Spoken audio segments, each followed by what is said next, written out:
Trip പോയിട്ട് വന്നാൽ എനിക്ക് ഏറ്റവും ചെയ്യാൻ ഇഷ്ടമുള്ള കാര്യം എന്താണെന്ന് അറിയാം? ഫസ്റ്റ് വന്ന് ചെയ്യുന്ന കാര്യം, നമ്മൾ പോയ സ്ഥലത്തുനിന്ന് മേടിച്ച ഫ്രിഡ്ജ് മാഗ്നറ്റ്സ് ഉണ്ടാവും, അത് സ്റ്റിക്ക് ചെയ്യുന്നത്.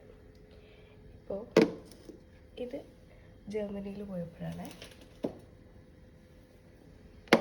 ഇത് ഓസ്ട്രിയ,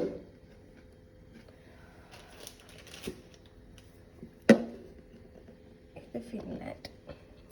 ഈ പോക്കിൽ നമ്മൾ കവർ ചെയ്ത ഈ 3 കൺട്രീസാണ്.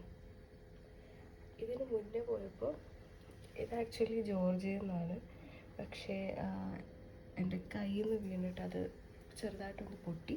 അത് കഴിഞ്ഞ് പാരീസ്, പിന്നെ ഇത് രണ്ടും സ്വിറ്റ്സർലാൻഡിൽ. ഇതാട്ടോ ഞങ്ങളുടെ ഇപ്പോഴത്തെ കളക്ഷൻ. എൻ്റെ ഒന്നും കൂടി ഉണ്ട്, ബട്ട് അത് ഒരു ഫ്രണ്ട് ഗിഫ്റ്റ് ചെയ്തതാണ്. അപ്പോൾ ഇതാണ് ഞങ്ങൾ പോയ സ്ഥലങ്ങൾ.